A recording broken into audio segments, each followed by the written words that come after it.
Europe Matin, première édition présentée par Mélina Fachin. Bonjour Mélina. Bonjour Lionel, bonjour à tous. Alors je le disais, l'opération pour tenter de sauver le beluga coincé dans la Seine depuis une semaine.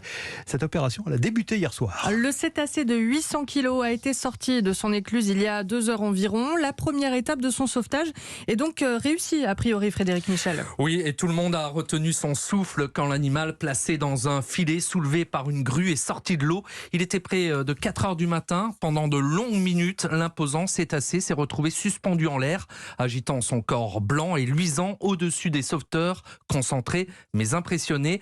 Les 24 plongeurs engagés, les secours manipulant les cordages autour du bassin ont dû s'y reprendre à plusieurs fois pour attirer l'animal dans les filets. Une poignée de curieux est restée sur la rive toute la nuit pour observer les opérations. Et donc, après 6 heures d'efforts, l'animal de 800 kilos a été extrait de l'eau et immédiatement pris en charge par une dizaine de vétérinaires vêtus de combinaisons blanches. On l'a ensuite placé dans un camion réfrigéré sur un tapis de paille pour lui permettre de voyager confortablement jusqu'à une écluse du port de Ouistreham où il doit être transféré dans un bassin d'eau de mer. Il y passera 3 jours, le temps d'organiser son rapatriement en pleine mer et le temps d'observer son état de santé. Cette opération hors du commun n'est pas sans risque pour le beluga, déjà affaibli et sensible au stress. Merci pour ces précisions Frédéric Michel, on va évidemment suivre ça de près. Effectivement, c'est une bonne nouvelle de la matinale, on ne va pas s'en priver. Vous le savez, depuis plusieurs jours, la polémique sur les rodéos urbains prend de l'ampleur en France. Avec vendredi dernier, cet énième drame à Pontoise, 2 enfants renversés par un jeune motard, dont une fillette toujours entre la vie et la mort. En réaction, le ministre de l'Intérieur Gérald Darmanin a annoncé la multiplication partout des opérations de contrôle. Eh bien, Solène Leroux a embarqué pour Europe 1 avec une brigade des Mureaux lors d'une mission anti-rodéo. À l'abri du soleil qui tape fort sur la façade grise du commissariat, une vingtaine de policiers écoutent le briefing de l'opération rodéo moto du jour par le commissaire des Mureaux, Mathieu Deprez. On laisse travailler les motards. Les dernières instructions transmises, les équipages préparent les véhicules chargés notamment de grenades ou encore de lanceurs de balles de défense. 2 agents de la BAC entrent avec le commissaire dans une voiture noire banalisée. Je vous annonce la mise en place d'une opération rodéo moto. La mission commence dans le quartier Grand Ouest. On va sillonner après un peu pour rentrer dedans dans les cités, voir si jamais ils ont sorti les motos. Bien souvent, les motos sont en fait cachées dans les zones pavillonnaires, dans des box inaccessibles. Lorsqu'il y a un accident lié à un rodéo, souvent l'omerta règne. Nous, en général, quand la police secours arrive sur place pour un accident, la moto est plus là et personne n'a rien vu, personne ne sait rien. Les policiers attendent des instructions liées aux vidéosurveillances qui aiguillent les patrouilles vers les motos. La BAC est appelée pour une possible intervention. Finalement, le scooter échappe à la police après une bonne heure de patrouille. On va basculer en contrôle routier. Objectif, être visible. Pas d'interpellation cette fois. Les agents avancent une explication. On est en plein mois d'août. Ouais, c'est ça, c'est une patrouille d'août. Cette année pourtant, la police des Mureaux a déjà saisi 12 motos. L'an dernier, 25 procédures de rodéo moto ont été réalisées dans cette circonscription. Reportage de Solène Leroux dans les Yvelines. Pour comparer un peu avec nos voisins, les policiers anglais, eux, pratiquent ce qu'ils appellent le contact tactique, c'est-à-dire qu'ils ont le droit de renverser de façon maîtrisée les motards pour les stopper. Chez nous, une telle pratique paraît inapplicable à Jean-Louis Hamas, sous-préfet de Mantes-la-Jolie. La réglementation aujourd'hui ne prévoit pas la poursuite, sauf dans des cas très exceptionnels, pour éviter justement les accidents. Éviter un accident pour l'auteur de l'infraction, mais aussi pour les riverains. Un piéton, un enfant qui pourrait passer à ce moment-là. Donc ce serait très dommageable. Ce n'est pas la pratique qui est recherchée aujourd'hui. C'est plutôt d'identifier les individus, d'aller les récupérer chez eux. Et grâce aux équipements en matière de vidéoprotection, c'est quelque chose qui est vraiment très très pratiqué ici. Jean-Louis Hamas, le sous-préfet de Mantes-la-Jolie. C'était ce que redoutaient les pompiers de Gironde. Le feu a repris hier soir près de Landiras. 1000 hectares de pins sont déjà partis en fumée. 3500 habitants et vacanciers ont été évacués préventivement.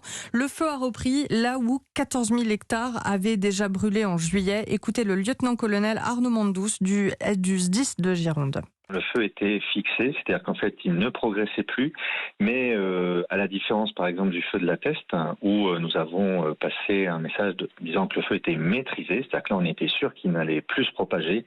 La superficie est telle sur le feu de Landiras que nous étions obligés de rester prudents et malheureusement, les faits là nous donnent raison. nous savions que le risque était très important, notamment au niveau du sud du feu, avec des conditions climatiques extrêmes. Les conditions de propagation et d'éclosion des feux sont maximales, sont même à des niveaux supérieurs à ce qu'on a connu depuis le début de l'été. Un propos recueilli par Dimitri Vernet. Plusieurs autres incendies sont toujours en cours ce matin. Dans l'Aveyron, le feu a cessé de progresser mais a détruit environ 700 hectares. 3000 campeurs et habitants ont été évacués. Le ministre de l'Intérieur, Gérald Darmanin, est attendu sur place aujourd'hui. 600 hectares partis en fumée dans le Maine-et-Loire, 220 dans la Drôme, une centaine en Isère, dans le massif de la Chartreuse où le feu est désormais maîtrisé. Et la météo, évidemment, n'arrange pas les choses. La canicule va s'étendre encore aujourd'hui. 18 départements sont en vigilance orange, essentiellement dans l'ouest, de la Loire-Atlantique aux Hautes-Pyrénées, ainsi que pour l'instant encore le Gard et le Vaucluse. Et tout le territoire souffre encore de la sécheresse historique. L'eau manque partout. Et pourtant, certains ont droit à des dérogations. Par exemple, les golfs, ça fait forcément polémique. Reportage à Dampierre-sur-le-Doubs, en Bourgogne-Franche-Comté. Tatiana Geiselman. 60 hectares de terrain, un parcours de 18 trous et autour des greens, un gazon à faire pâlir de jalousie les Anglais. Une nécessité selon Mathieu Bayler, le directeur du golf. Un green, c'est la zone finale d'un trou de golf. C'est l'endroit où on va trouver le drapeau.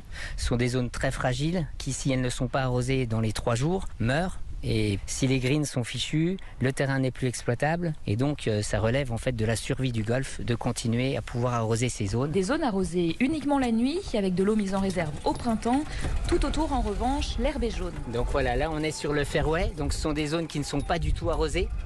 Donc on voit que en fait quand on passe sa main, c'est de la paille. On frotte et en fait tout s'envole, tout est brûlé. Au final, l'arrosage ne concerne que 2% de la surface totale du terrain, avec une consommation en eau de 45 mètres cubes par jour, l'équivalent d'une piscine. Mais c'est déjà trop pour Régine, voisine du golf. Je trouve pas ça normal que le golf arrose, c'est sûr. Moi je ne peux pas arroser mes fleurs, j'arrose pas le jardin, j'arrose rien. Et vous voyez, tout est sec, tout est sec. Le Doubs vient d'ailleurs de basculer ce matin en alerte crise sécheresse. Les golfs ne peuvent donc plus arroser les zones de départ de trous, ce à quoi le directeur de Prunevel a déjà renoncé depuis 15 jours. Dampierre-sur-le-Doubs, Tatiana Geiselman, Europe 1. 6h08 sur Europe 1. Il y a 4 ans, il était sacré champion du monde avec l'équipe de France. Aujourd'hui, il est accusé de viol. Le procès du footballeur Benjamin Mendy s'ouvre aujourd'hui en Angleterre. Le défenseur latéral de 28 ans est accusé de viol par 8 femmes, plus une tentative de viol et une agression sexuelle. Des faits qui se seraient déroulés entre 2018 et 2021 et pour lesquels il encourt la prison à perpétuité, une véritable descente aux enfers pour Benjamin Mendy, qui avait pourtant une belle carrière prometteuse devant lui. Colin Abgral. Le 9 septembre 2018, la France championne du monde célèbre sa 2e étoile et c'est tout le Stade de France qui reprend en chœur le nom de Benjamin Mendy. Pour comprendre la déchéance du joueur, il faut revenir sur sa personnalité. Benjamin Mendy, c'est le bout en train, l'amuseur, l'ambianceur avec son enceinte portative jamais très loin pour faire danser le vestiaire. Pas vraiment des casquettes de footballeur pour celui qui fut un temps défenseur le plus cher de l'histoire. Une personnalité qui témoigne aussi d'une appétence pour le monde de la nuit. Son entraîneur à Manchester, Pep Guardiola, n'y prête que peu d'attention lorsque son joueur est retrouvé en boîte de nuit à 4h du matin, la veille d'un match en 2018. Ils sont assez grands pour savoir ce qu'ils doivent faire. Je ne suis pas leur père. Je préférerais qu'ils rentrent tôt chez eux, mais je ne contrôle pas les joueurs dans cette situation.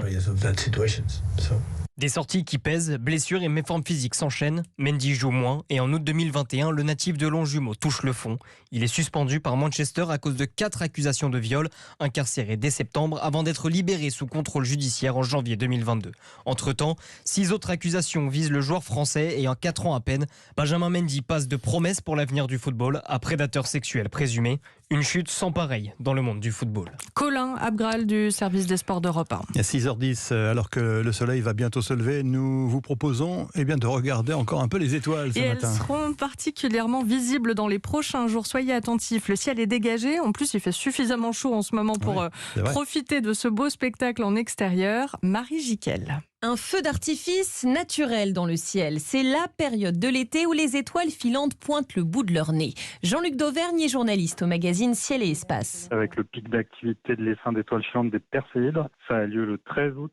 c'est plutôt à observer en seconde partie de nuit. Et on peut voir jusqu'à 100 météores par heure normalement. Pour en saisir une en plein vol, il faut tout d'abord s'éloigner des villes. Une ville comme Paris, malgré tout, le halo de pollution lumineuse que ça fait, c'est visible à des centaines et des centaines de kilomètres. Et sortir la chaise longue. Ce qui est intéressant à voir en ce moment, ce sont les planètes. Alors c'est plutôt à partir du milieu de nuit. On a Saturne qui est au plus près de la Terre le 14 août.